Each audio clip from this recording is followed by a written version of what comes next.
with a series like this one, it's not just one genre. It can take many different turns, which gives it's not like a law and cop show. It's not a detective show. It's all of these different things. One of the things that I thought was so wonderful about that series was its flexibility in doing so many different things, playing with reality, even Far Beyond the Stars. Which I just went back and rewatched. I'm getting goosebumps just thinking about this show. That was an out there show, and not only do you get to get away from the ears, but you get to be even more forthright character who steps up and is like, hey, how you're talking to this guy is not right. It was a completely different person. Right. Far Beyond the Stars is my favorite episode. I would venture to say every main actor on our show feels the same way. Far Beyond the Stars is exceptional. It's not only exceptional Star Trek, it's extraordinary television. Because it deals with racism through the prism of science fiction, and which makes it a little bit more palpable for people who don't necessarily feel the same way you do. So if you present them with a pastiche, they can digest it a little better, maybe think about it in a different way. But yes, we did lots of different things. I regret that we never had a musical, but we did do farces. That's not the right word. What's the word I'm looking for? Parodies. We did parodies of various types of TV and films. Magnificent Ferengi is a parody of the Magnificent Seven. Yeah. Armin Bashir is a parody of James Bond movies. There's a number of our episodes that are parodies of other things, but they're good stories, and good stories can be told in different ways. So, kudos to everybody involved, not just the actors, not just the writers, not just the directors, but everybody involved. Because if you look carefully, costumes are magnificent, sets are magnificent, props are magnificent. Everybody was doing their best. And in that episode where I was playing a Harlan Ellison type character, who's, for those of you who don't know, Harlan Ellison was one of the great science fiction writers of the 50s and the 60s, and in fact, I believe, worked on the staff for Roddenberry for the original Star Trek. Famous science fiction writer. And I remember Avery coming up to me and said, "You're not behaving like Quark in this episode." And Avery was the director. And I said, "I'm not Quark. This is not Quark. Don't expect Quark behavior from me. I'm acting a new character." I can't remember his last name. His first name was Herb. And I said, "This is totally different. I will give you something other than Quark, because this is not Quark. It may be Ben's dream. It may be your dream. But according to the script, there are very few qualities that are reminiscent of Quark in Herb's character." Wow.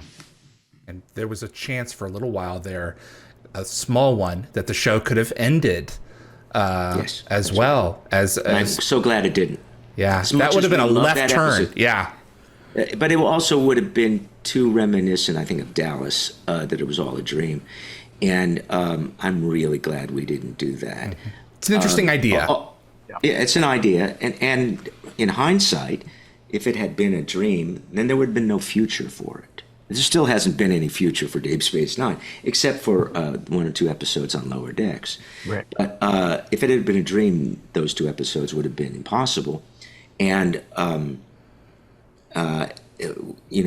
although we're very sanguine with the fact that there will be no more Deep Space Nine movies or TV shows, and that's fine. We're old enough to accept that. But if they ever decide to reboot it with different actors and different writers, of course, there is that possibility. And if it had been a dream, none of that would be possible. That's right. I have to thank you so much for connecting us with Ray Xifo. He was wonderful. Pleasure. What a great guy. He is a dear, dear friend, one of my best friends. We have been friends since 1975. Ray and I, he probably told you this already, he and I met doing a Broadway show called Three Penny Opera with Raul Julia. And we became good friends there. I convinced him to move to Los Angeles. I'm sure he told you the story about Stargate. That would not have been possible. His appearance on the show would not have been possible had he not been my house guest when he was auditioning. So I love Ray, and whenever I go out of town for a convention, Ray comes over with his wife Kay, and takes care of our dogs. In fact, Kay found our dogs, and it's my opinion that in her mind, the dogs are hers. They just kennel in our house. They just kennel. They just kennel in our house. He had an interesting conversation with us about, and something that I had forgotten about with the Nox. There is an original series Star Trek episode, I forget the name, that features this race of beings that are very, like, we're afraid the Klingons are just going to go to town on them and knock them out. But in the end, they turn out to be some of the more powerful beings that we've ever encountered. And it was that way with the Nox as well. The Nox were very similar to the Organians, where they look like they're one thing, but they're much more powerful than that. Looks can be deceiving. And it also connected back to the Shakespeare play that you sent me, the one that was at the top of your list. Why are the names blanking on me, Darren? Twelfth Night, where people are one thing, but they're actually another. There's a lot of similarity. I see in that there. art of wickedness in which the potential enemy, but it disguise. I see thou art a wickedness. Very famous line from 12th Night. Were you connecting the Nox in any way with the Organians during that performance? Were you seeing that thread? No? No. Okay. None at all. Because I don't know who the Organians are. Okay, got it. Okay. So no, what I was connecting was that just what you said, that appearances are not what they seem. And the more gentle and pastoral we were, the more we gave the lie to what the reality was up above the clouds. Absolutely. Darren, you have any memories from the Nox?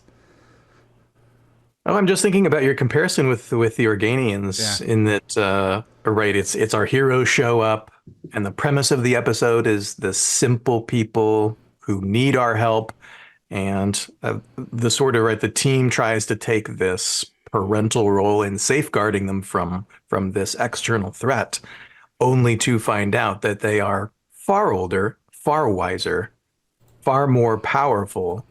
And so, right, our heroes end up, there's not only a turn at the end of the story, but our heroes end up, almost sheepish, like, we're trying leg on their face, trying to take care of these guys who really we should be, begging their help to save from the Goa'uld. I often encounter that in life. Because I'm a short person, because I'm short, most people just assume because you're short that you're not powerful, or that you're less than. What you lack in inches may be a metaphor for what you lack in other things. And I'm always delighted when people realize there's more to me than the package that they're aware of. That's a great delight.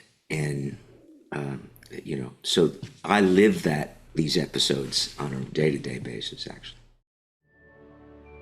Thanks for watching this clip from Dial the Gate. You can find the full live stream shows on our YouTube channel or visit dialthegate.com for the complete schedule. See you on the other side.